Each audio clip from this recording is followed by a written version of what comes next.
Good morning friends, मैं राजकुमार है अपने स्टडी चैनल पे आपका बहुत बहुत स्वागत करता हूँ। और आज हमारी पहली क्लास है जो कि लाभ और हानि यानी प्रॉफिट एंड लॉस पे बेस्ड है।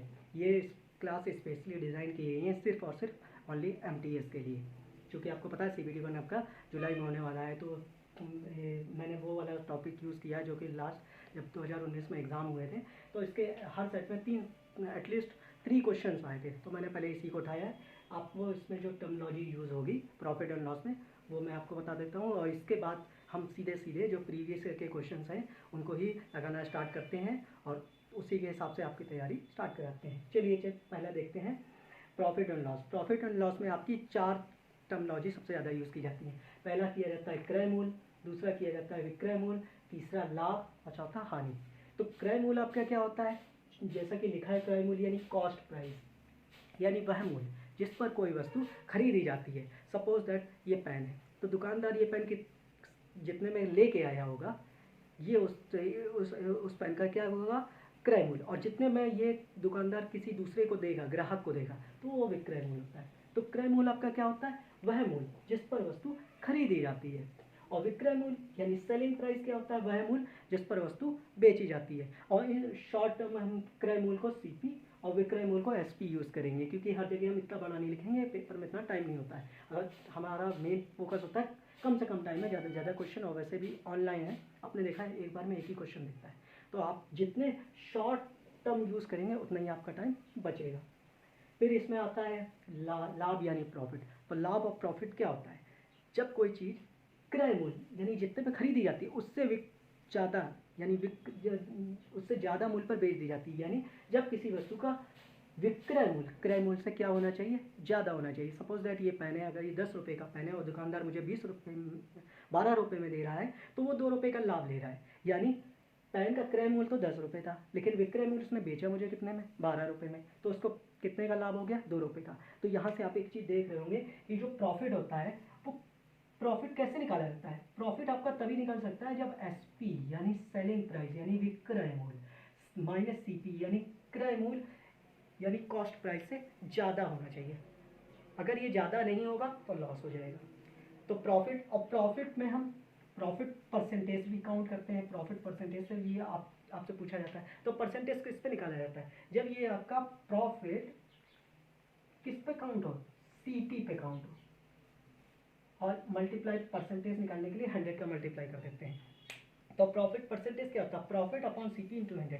और प्रॉफिट हो या लॉस हो, इसके बेस में हमसे हमेशा CP यानी क्रय मूल्य ही रहता है, क्योंकि जिस रेट पे आप चीज़ लेके आए होगे आप उससे ज़्यादा में बेचोगे तब भी आप उस पर प्रॉफिट निकालोगे तो उसी पे निकलेगा। अगर आप उससे कम पे बेच रहे हो तो लॉस हो रहा होगा, तो लॉस भी आपका उसी पे निकलेगा। यानी जिस रेट पे ये चीज़ आई है उसी रेट पे आपका प्रॉफिट एंड लॉस निकलेगा। और लॉस क्या होता है? लॉस आपका कब हो जाता है? जब आपका CP यानी क्रय मूल्य SP यानी विक्रय मूल्य से ज़्यादा हो। सब मतलब 10 रुपये का पेन है, अगर वो मुझे 8 रुपये में नहीं देता, मुझे तो 2 रुपये का फायदा हो गया, लेकिन दुकानदार को क्या हो जाएगा? 2 रुपये का लॉस हो जाएगा। और परसेंटेज जब हम निकालेंगे तो आपको पता है परसेंटेज क्या होगा? लॉस पर CP इंटू 100। कोई भी चाहे प्रॉफिट हो चाहे लॉस हो, हमेशा उसके बेस में क्या रहता है? CP रहता है। परसेंटेज निकालने के लिए 100 से मल्टीप्लाई कर देते हैं। यहाँ एक चीज़ और आप याद रखिएगा कि ये जो जनरली क्वेश्चन आते हैं उस पर अधिकतर क्रय मूल्य की वैल्यू नहीं दी जाती, तो सबसे ज़्यादा जो वैल्यू अज्यूम की जाती है वो 100 की जाती है, क्योंकि जब भी क्वेश्चन जो पूछते हैं उसमें परसेंटेज की बात ज़्यादा होती है। जब परसेंटेज में मानते हैं तो हम उसे सपोज दैट 100 कर लेते हैं। जैसे जैसे क्वेश्चन आएगा वैसे वैसे आप इस चीज़ को समझ जाएंगे। चलिए अब हम इसके प्रीवियस ईयर के कुछ क्वेश्चंस लेते हैं और उनको सॉल्व करते हैं। चलिए दोस्तों आप स्टार्ट करते हैं SSC MTS के प्रीवियस ईयर के प्रॉफिट और लॉस यानी लाभ और हानि के क्वेश्चंस। जैसे ये 2/8/2019 को जो पहली शिफ्ट हुई थी उसका क्वेश्चन है, और दूसरा क्वेश्चन है 2/8/2019 सेकेंड शिफ्ट का क्वेश्चन है। तो पहला क्वेश्चन जो कि आपके सामने लिखा हुआ है, किसी वस्तु का विक्रय मूल्य उसके क्रय मूल्य का 8/7 है, तो लाभ प्रतिशत कितना है? यानी क्वेश्चन आपसे सिंपल कह रहा है कि कोई वस्तु है, उसका जो विक्रय मूल्य है वो उसके क्रय मूल्य का 8/7 है, तो लाभ प्रतिशत कितना है? अगर आप देखो तो इस क्वेश्चन में आपको निकालना क्या है? प्रॉफिट प्रतिशत। और प्रॉफिट प्रतिशत का फॉर्मूला मैंने आपको क्या बताया था? प्रॉफिट प्रतिशत इक्वल टू होता है प्रॉफिट अपॉन CP इंटू 100। ये आपको निकालना है। ये निकालने के लिए आपको क्या क्या चीज़ें पता होनी चाहिए? प्रॉफिट पता होना चाहिए और कॉस्ट प्राइस यानी क्रय मूल्य पता होना चाहिए। क्वेश्चंस में आपको क्या दिया है? विक्रय मूल्य उसके क्रय मूल्य का 8/7 है। क्वेश्चंस का स्टेटमेंट क्या है जरा ध्यान से देखिए। किसी वस्तु का विक्रय मूल्य, किसी वस्तु का विक्रय मूल्य यानी SP, किसी वस्तु का विक्रय मूल्य यानी SP उसके क्रय मूल्य का 8/7 है। उसके क्रय मूल्य का यानी CP का 8/7 है। का मीन्स क्या होता है? का मीन्स क्या होता है? का मीन्स होता है मल्टीप्लाई। का मीन्स क्या होता है? मल्टीप्लाई। तो CP का 8/7 है। क्या है? 8/7 है। अगर आप CP को नीचे ले आओगे तो हो जाएगा SP upon CP is equal to 8/7। क्या हो जाएगा? SP और CP का रेशियो क्या आ जाएगा? 8/7। SP के सामने जो वैल्यू है वो SP के सामने जो वैल्यू है वो SP की मान ली जाएगी और जो CP के सामने है वो CP की मान ली जाएगी। ये रेशियो है आपका। हमको निकालना है प्रॉफिट परसेंटेज। प्रॉफिट परसेंटेज होता है प्रॉफिट अपॉन CP इंटू 100। और प्रॉफिट को आप क्या कहते हो? जब प्रॉफिट होता है तो प्रॉफिट क्या होता है? SP minus CP। प्रॉफिट क्या होता है? SP minus CP। और यहाँ से अगर SP माइनस CP निकाला जाए तो क्या आएगा? SP माइनस CP यहाँ से क्या आ जाएगा? SP है 8 माइनस CP कितना है? 7 इसका टू क्या जाएगा? 1। ये सब क्या है? ये रेशियो है या वैल्यू नहीं है? ये क्या है? रेशियो है। और यहाँ और CP क्या है? CP आपने देख ही लिया है कितना है? 7। तो इस फार्मूले अगर हम रखते हैं तो क्या आएगा? इस फार्मूले में देखा जाए तो प्रॉफिट परसेंटेज क्या आ जाएगा? प्रॉफिट कितना आ गया हमारा? SP माइनस CP कितना है? 1 अपॉन CP कितना है यहाँ पर हमारा? 7 इंटू क्या है? 100 इंटू क्या है? 100। तो 1/7 इंटू 100। इससे ज़्यादा सॉल्व आपको नहीं करना है क्योंकि क्वेश्चन आपको 100 अपॉन वैल्यू के फॉर्म में दिया गया है। तो यहाँ से तो हमारा ऑप्शन क्या होता है? D। 100/7 ऑप्शन क्या है? D। ये इसको आप शॉर्ट ट्रिक भी बोल सकते हो और ये आप बेसिक भी समझ सकते हो। यही बेसिक है, ये शॉर्ट ट्रिक है। शॉर्ट ट्रिक का मतलब क्या होता है? इन दोनों का क्या है आपका? Difference upon CP। लेकिन जब आप ट्रिक तैयार करते हो तो कभी कभी आप क्या कर देते हो कि आपको समझ में नहीं आता कि 7 CP है कि 8 CP है। यहाँ पर C ऑप्शन आपका 100/8 भी दिया है और D ऑप्शन 100/7 दिया है। यहाँ कंफ्यूज होने के चांसेस आपके बढ़ जाते हैं। तो इसलिए अगर आप स्टेटमेंट के हिसाब से चलो तो आपका पहला स्टेटमेंट ये है SP is equal to CP upon CP into 8/7। तो आप जैसे ही इसको SP और CP यानी इन दोनों को जब बटे यानी रेशियो में लाते हो तो आपको पता चल जाता है कि क्या SP रखना है क्या CP रखना है। तो फिर सीधा फार्मूला प्रॉफिट यानी इन दोनों का क्या होगा? डिफरेंस अपॉन CP आपको सामने दिख रहा है 7 तो अपॉन 7 इंटू 100 सीधे अपने। अगर ये इसने ये ऑप्शन, इसमें और भी ऑप्शन लगाए जा सकते थे जैसे इसका रेशियो लगा देते। इसका रेशियो क्या आता है आपका? 14/7 14 सही 2/7%। आप इसको सॉल्व कर लो। 7 एकम 7 3 बचा 0 30 हो गया तो 7 चौक 28 2 बचा अपॉन 7 14 सही 2/7%। यानी आपको ऐसे भी ऑप्शन दे सकता है ऐसे भी ऑप्शन दे सकता है। चलिए इसके जो सेकंड क्वेश्चन पे आते हैं जो कि सेकंड से में पूछा गया था वो क्या बोल रहा है? किसी वस्तु को 15% लाभ पर 1725 रुपये में बेचा जाता है। यदि इसे 15% की हानि पर बेचा जाता तो विक्रय मूल्य कितना होगा? क्वेश्चन कह रहा है कि कोई वस्तु है, अगर उसे हम 15% लाभ पर बेचते हैं तो विक्रय मूल्य कितना होता है? 1725 रुपये। वो कह रहा है अगर लाभ कीजिए 15% लाभ की जगह 15% हानि पर वस्तु बेची है तो विक्रय मूल्य कितना होगा? चलिए इसको भी देखते हैं। ट्रिक के अकॉर्डिंग आते हैं। ट्रिक क्या हुआ? जब भी क्वेश्चन सॉल्व करते हैं तो सबसे पहले हम देखते हैं क्वेश्चन में हमको दिया क्या है। यहाँ हमको क्या दिया है? 1725 रुपये 15% लाभ पर।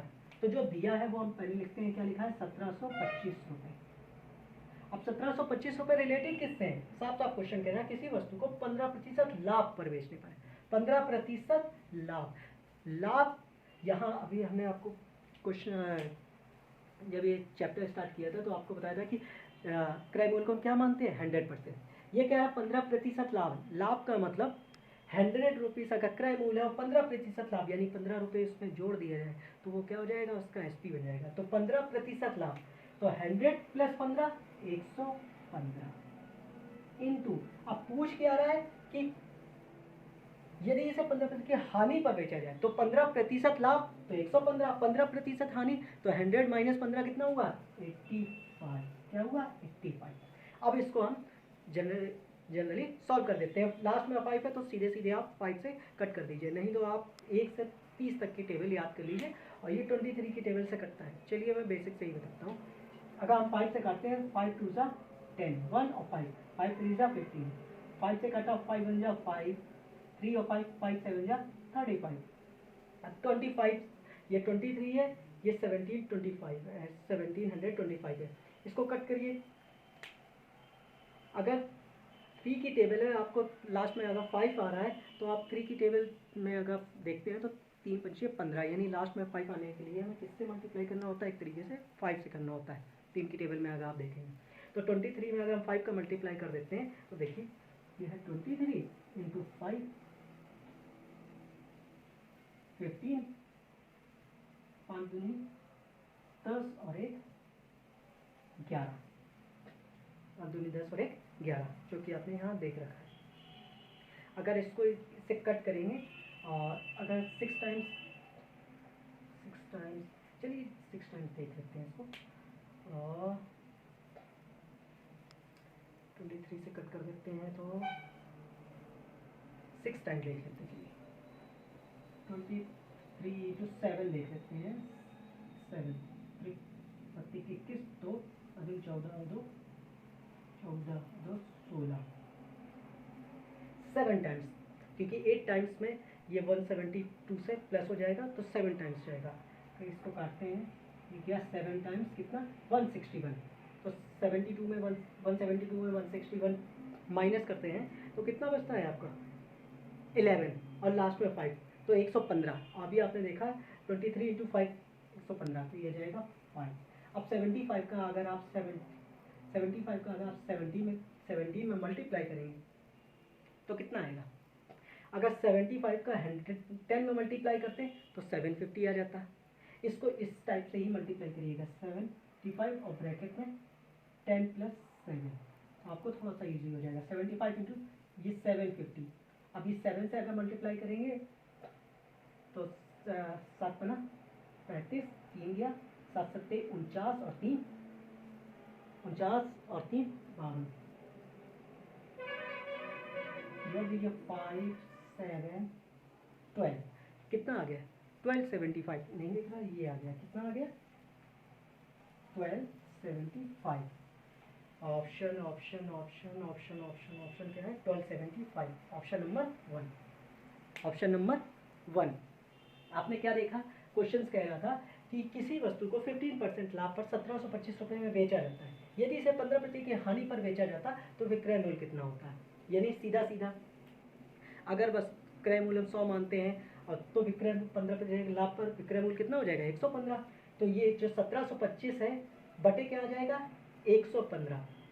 ट्रिक भी आप इसे समझ सकते हो कि जो चीज़ दी है उसको लिख लिया बटे, अब इससे रिलेटेड कौन सा परसेंटेज है 15% और वो भी प्रॉफिट लिखा है, तो 100 में ही हम बेस 100 ही मानते हैं, तो 100 में अगर 15 जोड़ देंगे तो 115 हो जाएगा। इंटू अब पूछ रहा है 15% की हानि, तो 100 में अगर 15 माइनस करते हैं तो 85 आता है, इंटू 85।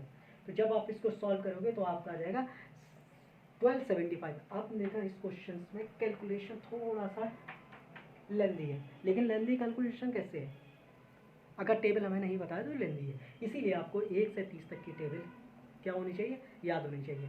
याद रखिएगा 1 से 30 तक की टेबल याद कर लीजिए, 1 से 60 तक के स्क्वायर याद कर लीजिए, और 1 से 30 तक के आप क्या क्यूब भी याद कर लीजिए। और कुछ स्पेशल टेबल है उनको याद कर लीजिए, जैसे 73 की है, 37 की है, 31 की है, 33 की है, कुछ ये टेबल है जो आपको याद करनी होंगी।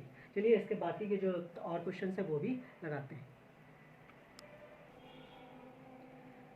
चलिए ये क्वेश्चन देखिए, लिखा है ये फर्स्ट शिफ्ट के बाकी के 2 क्वेश्चन हैं, क्योंकि हर शिफ्ट में एटलीस्ट 2019 में एटलीस्ट 3 क्वेश्चन पूछे गए थे, इसीलिए इस टॉपिक को मैंने उठाया है। ये देखिए लिखा है, किसी वस्तु को ₹320 में बेचने पर 20% की हानि होती है, तो इस वस्तु को कितने में बेचा जाए कि 20% का लाभ हो। ये क्वेश्चन सिंपल है, कह रहा है कि किसी वस्तु को अगर 320 रुपये में बेचते हैं तो 20% की हानि हो जाती है, और अगर इस वस्तु को 20% का लाभ हमें चाहिए इस वस्तु पर, तो हमें कितने रुपए में बेचना होगा। चलिए आगे, तो अभी मैंने आपको ट्रिक भी बताई है कि ट्रिक होती क्या है। सबसे पहले हम क्वेश्चंस में ये देखना चाहिए हमें दिया क्या है। दिया क्या है यहाँ पर 320 रुपये, क्या दिया है 320 रुपये, जो दिया है वो लिख दिया बटे। अब इससे रिलेटेड इसका परसेंटेज क्या लिखा है, किसी वस्तु को 320 में बेचने पर 20% की हानि होती है, 20% की हानि, बेस हम 100 लेते हैं। अगर हानि हो रही है 20 की तो 100 में अगर 20 निकाल देंगे तो क्या आ जाएगा 80, क्या आ जाएगा 80 इंटू, अब जो निकालना है, निकालना क्या है कि इस वस्तु को कितने में बेचा जाए कि 20% का लाभ हो। 20% का क्या करा लाभ, और लाभ यानी 100 + 20 क्या हो गया 120, तो 120 की वैल्यू में निकालनी है। तो सीधी है हमारी ट्रिक हो गई, 320 दिया था, 320 अपॉन 20% की हानि थी तो 80 हो गया इंटू 120। 80 हमने क्यों लिखा क्योंकि 80 आपका 120 से रिलेटेड है, जिस चीज़ जो वैल्यू दी गई है उससे रिलेटेड है, उसके परसेंटेज है, इसलिए इसको हमने लिखा है। चलिए अब इसको कट करते हैं, 0 से 0 गया, 8 4 जा 32, और 4 इंटू 120 कितना आ गया आपका 480, यानी 12 इंटू 4 क्या होता है 48, इंटू 0 भी लगाए तो 480 आपके आ गया।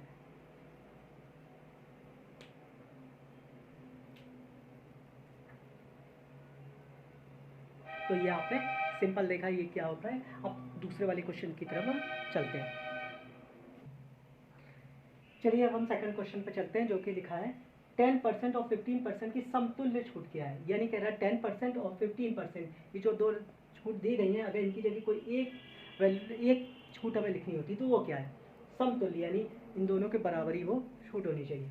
चलिए सपोज दैट मैं ये पेन लेने गया दुकानदार से, तो उसने मुझसे कहा कि मैंने पूछा पेन कितना, कहता 100 रुपये का है, तो मैं उसे 100 रुपये देने वाला था। मैंने पूछा इस पर कोई डिस्काउंट है, तो उसने कहा हाँ 10% का डिस्काउंट है। तो मैं उसे 100 में 10 रुपये हटा के 90 रुपये देने लगा, तभी वो उससे कहता है कि इसमें आपको 15% का एक्स्ट्रा डिस्काउंट और मिल जाएगा। तो मैं बोला सोचिए चलो दो डिस्काउंट है, तो क्या उसने मुझे 25% का डिस्काउंट दिया कि 10 और 15, नहीं, उसने मुझे जो डिस्काउंट दिया 25 से कम दिया है। तो देखिए पहला तो 10% था तो वो तो 100 पे हो गया, अब 100 घटाने के बाद कितना आ गया 10, 100 में 10 किया तो 90, अब जो 15% डिस्काउंट है ये 90 पे। तो अगर इन दोनों की जगह कोई एक छूट उसको देनी होती तो वो क्या थी।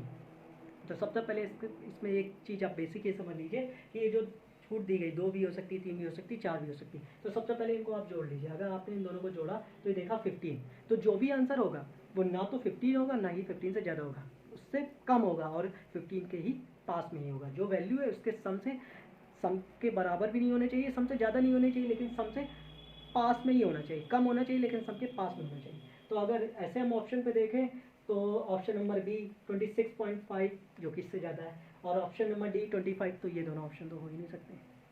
एक चीज़ आप में 50-50 चला गया, ये कौन बनेगा करोड़पति के हिसाब से देखा जाए तो 50-50 ऑप्शन यहाँ सॉल्व हो गया। तो एक चीज़ आप ये जरूर देखिएगा कि जो भी दिए गए हैं परसेंटेज उनको पहले ऐड कर लीजिएगा।